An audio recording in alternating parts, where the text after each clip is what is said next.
In the golden age of Hollywood musicals, few on-screen partnerships lit up the screen quite like Donald O'Connor and Debbie Reynolds.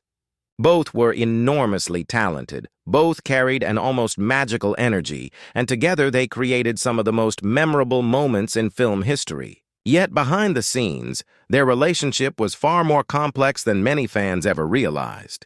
Donald O'Connor, remembered for his incredible dancing, comic timing, and unforgettable role in Singin' in the Rain, rarely opened up about his true feelings toward Debbie.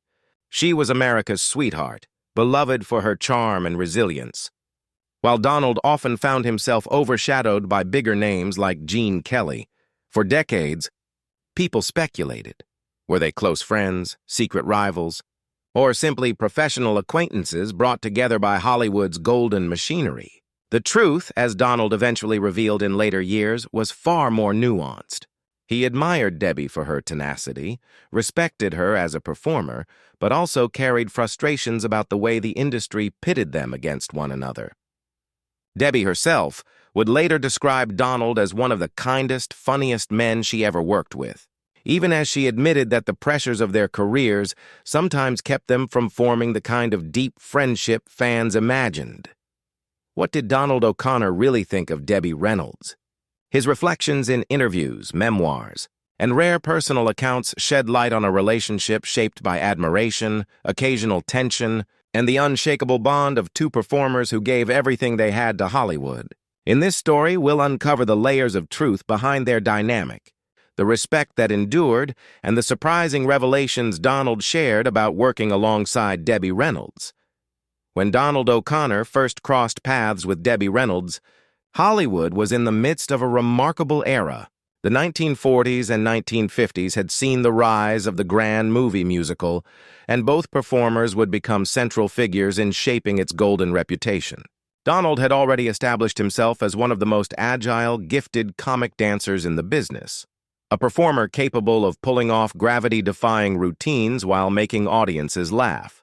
Debbie, on the other hand, was still relatively new to the industry when she landed her breakout role in Singin' in the Rain, 1952. Donald was no stranger to the camera by the time Singin' in the Rain began production. He had grown up in vaudeville, a background that honed his natural athleticism and impeccable timing. Years of stage experience made him a polished professional, though the industry often overlooked him compared to stars like Gene Kelly or Fred Astaire. Debbie Reynolds, by contrast, was only 19 when she was cast in the now iconic musical. She had minimal dance training, which created enormous pressure during filming. Thrust into a role alongside two seasoned performers, Gene Kelly and Donald O'Connor, she found herself in an almost impossible position. From the very start, Donald sensed Debbie's anxiety. In later interviews, he admitted that he felt protective of her during filming. Debbie had been chosen for her charisma and her ability to radiate joy on screen, but she lacked the years of rigorous training that both he and Kelly had endured. Donald admired her courage in taking on such a monumental task. At the same time, he privately admitted that he worried Hollywood's demands might break her. She was so young and so eager to please, he reflected, and Gene wasn't always the easiest person to work with.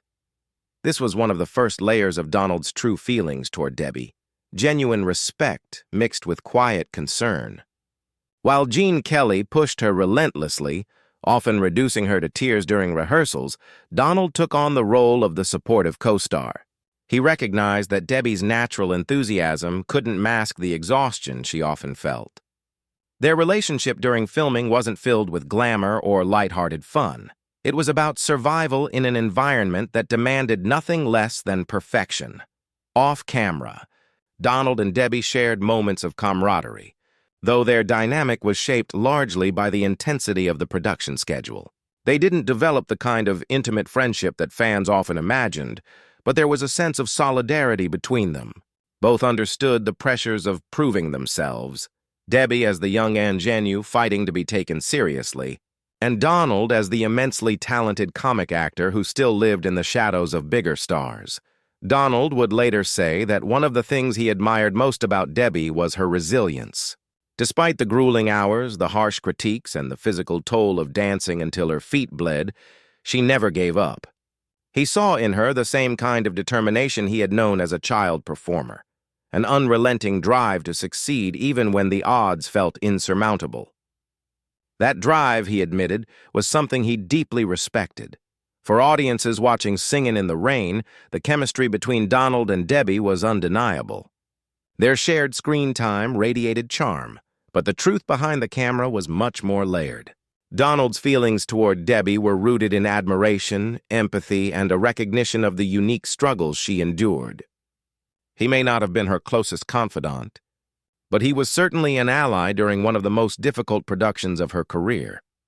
In hindsight, Donald's reflections on those early years make it clear that he saw Debbie not just as a co-star, but as a remarkable woman who embodied courage in the face of overwhelming pressure. And though their relationship may not have been the lifelong friendship many imagined, the foundation of mutual respect was set firmly during the making of Singin' in the Rain. After Singin' in the Rain catapulted Debbie Reynolds into stardom, both she and Donald O'Connor found themselves navigating Hollywood's turbulent waters from very different positions. Debbie's career exploded. Her girl-next-door charm and natural screen presence made her one of MGM's most bankable young stars. Donald, meanwhile, though praised for his dazzling make-'em-laugh routine and beloved by audiences, often found his career path less straightforward. Despite his undeniable talent, he was sometimes seen as the supporting player rather than the headline name. Donald, in later reflections, admitted that he felt mixed emotions watching Debbie's career ascend so rapidly. On one hand, he was thrilled for her. He genuinely respected her perseverance and talent, and he recognized how rare it was for a young actress to achieve that level of success in such a competitive industry.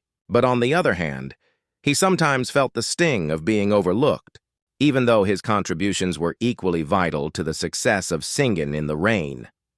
He once commented that Debbie had that spark MGM wanted to bottle and sell, while he, despite his acrobatics and comedic brilliance, was harder to package as a matinee idol. Yet Donald never expressed bitterness toward Debbie herself. If anything, he admired how she handled the pressures of fame. Unlike some young stars who crumbled under the weight of Hollywood's expectations, Debbie leaned into her new responsibilities with grace. She quickly became the embodiment of wholesomeness and perseverance, qualities that audiences adored. Donald noted that she always remained approachable, even as her fame skyrocketed. He would often say that Debbie had an authenticity that few in the industry could match, a quality that made her relatable even when she was playing glamorous roles. Their professional relationship after Singin' in the Rain wasn't as intertwined as fans might expect. While Debbie moved on to romantic comedies, musicals, and later dramatic roles, Donald focused more on variety shows, comedy acts, and film projects that highlighted his unique talents. But whenever their paths crossed, there was always a warmth between them. Donald remembered her as someone who never carried herself with arrogance, despite her success. She could have been impossible after Singin' in the Rain, he admitted. But she wasn't. She was still Debbie. Still that hard-working kid trying to get it right. Interestingly, Donald also compared Debbie to other stars he had worked with, particularly women in the musical genre. He noted that while performers like Judy Garland or Betty Grable possessed extraordinary talent, they often struggled under the immense pressures of Hollywood. Debbie, though equally burdened, somehow managed to keep her optimism intact. That resilience, Donald said, was what set her apart. She may not have been the most technically gifted dancer, but her presence, energy, and sheer determination made her magnetic. Still, Donald was candid about the difficulties Debbie faced in Singin' in the Rain and how those challenges lingered in her career. He sometimes felt protective when critics dismissed her dancing skills, knowing firsthand the sweat and pain she endured to perfect her routines.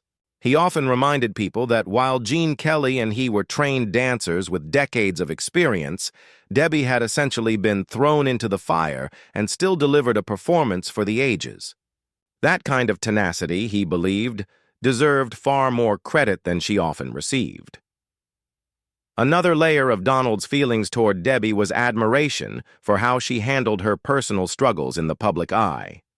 As her career blossomed, her personal life became tabloid fodder, especially her tumultuous marriage to Eddie Fisher and the very public scandal that followed his affair with Elizabeth Taylor. Donald later admitted that he was deeply sympathetic toward Debbie during that period. Hollywood had a cruel way of exploiting personal pain, yet Debbie carried herself with dignity through the heartbreak. Donald said he always admired her ability to smile for the cameras, even when her world was falling apart behind closed doors. In many ways, Donald viewed Debbie as the epitome of Hollywood survival. She wasn't unscathed by the industry's demands, no one was, but she consistently found a way to endure, adapt, and keep moving forward. For Donald, who had known the highs and lows of show business since childhood, that quality resonated deeply. He respected her not just as a performer, but as a fellow survivor of an unforgiving business. By the time Donald reached his later years, his reflections on Debbie carried a sense of warmth and gratitude.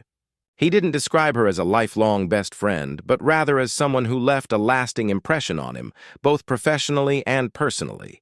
For him, Debbie Reynolds symbolized the strength and perseverance it took to thrive in Hollywood, a quality he respected above all else. As the decades passed and both Donald O'Connor and Debbie Reynolds moved further from the whirlwind days of Singin' in the Rain, their names remained forever linked in the minds of fans. While Gene Kelly was often the dominant figure remembered from that film, Donald and Debbie carried with them the quiet pride of having been part of one of the most beloved musicals in cinema history. For Donald, who often felt underappreciated in the broader sweep of Hollywood's golden era, his reflections on Debbie in later years revealed both candor and deep admiration. By the 1980s and 1990s, Donald O'Connor had largely shifted his career toward television, stage appearances, and occasional interviews where he shared memories of his Hollywood heyday. It was during this period that he became more open about his personal feelings toward his co-stars, including Debbie Reynolds. In interviews, Donald described Debbie as a real trooper, and often emphasized how difficult her role in Singin' in the Rain truly was. He insisted that audiences never fully understood the immense pressure she was under at just 19 years old. While Gene Kelly drove her hard, sometimes mercilessly, Donald recognized that her endurance and determination were extraordinary. He admitted that he always carried a quiet sense of protectiveness toward her. Debbie was just a kid then, he explained, but she had the guts of someone twice her age. For Donald, who had grown up in vaudeville and learned discipline from a young age, it was clear that Debbie possessed the kind of resilience that separated fleeting stars from true icons. Watching her emerge from Singin' in the Rain with grace, intact, only deepened his admiration. Donald also reflected on the contrast between his relationship with Debbie and his dynamic with Gene Kelly, where Kelly was demanding, perfectionist, and sometimes intimidating. Debbie brought a lightness that balanced the atmosphere. Donald admitted that she often eased tensions during filming, not by avoiding the hard work, but by maintaining her charm and optimism even under fire.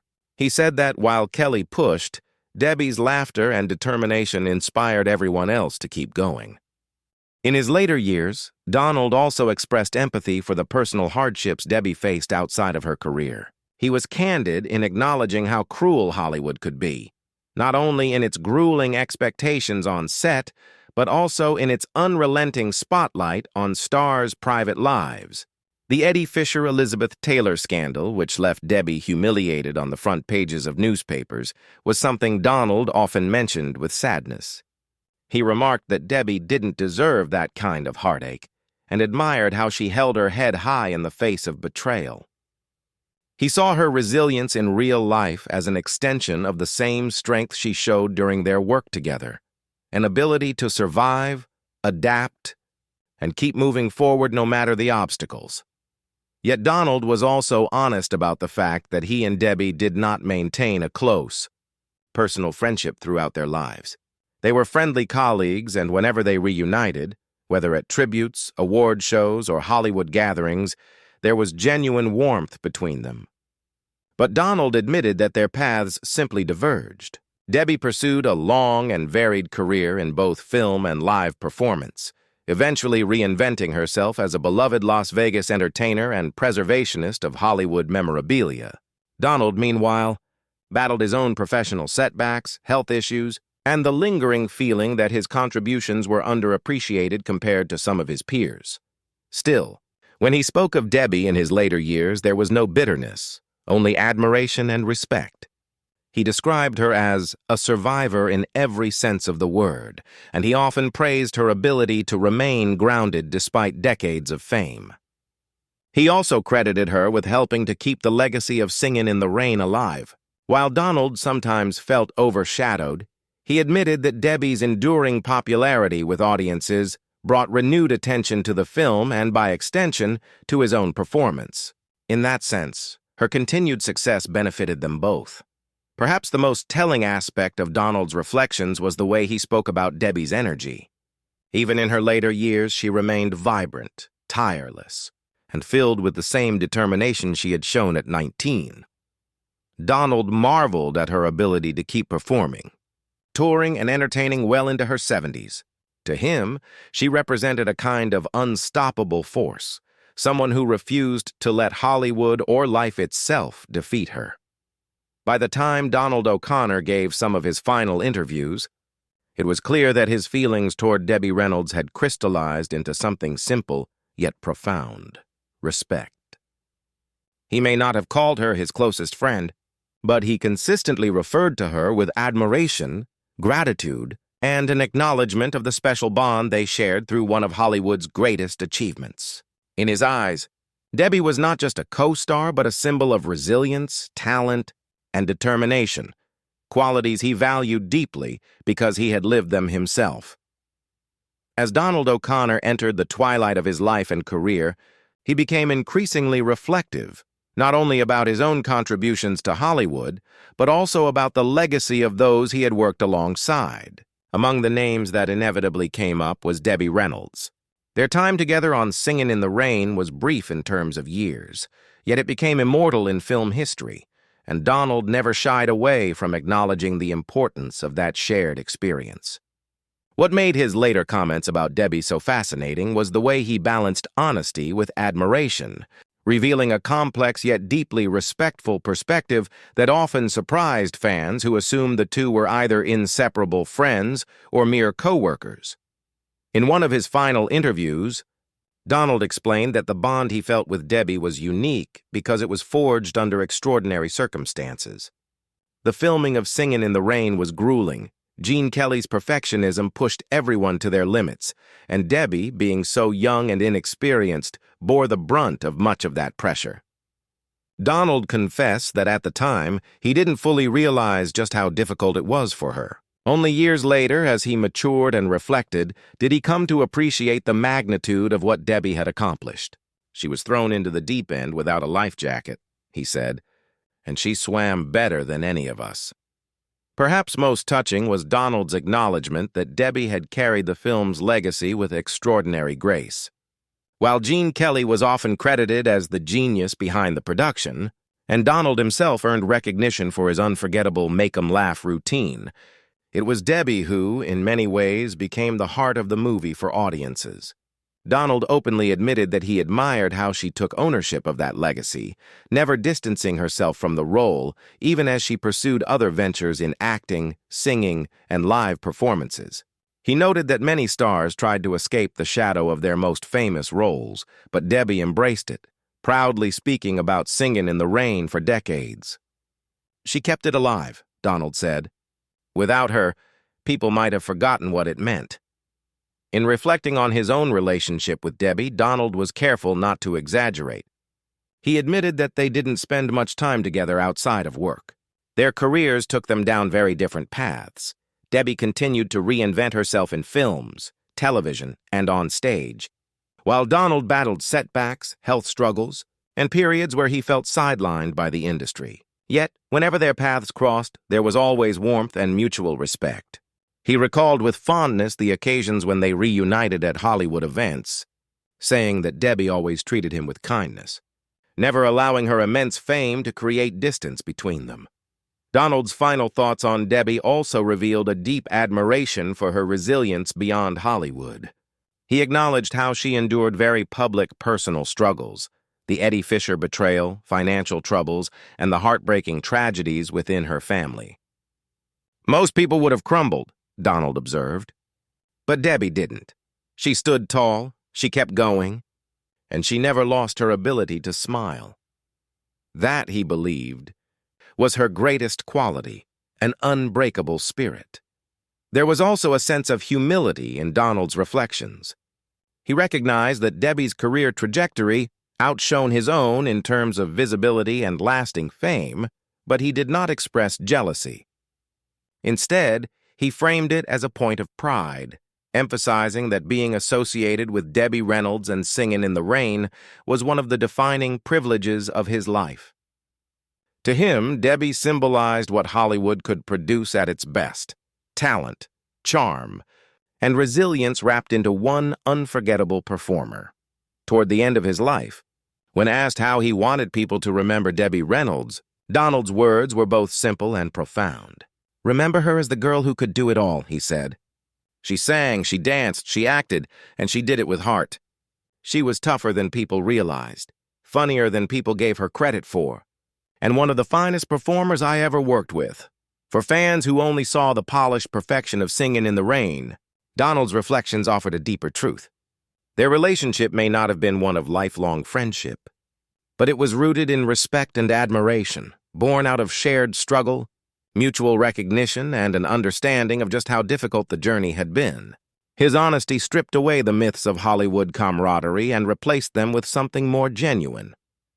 Two professionals who endured the pressures of an unforgiving industry and emerged forever connected by their art.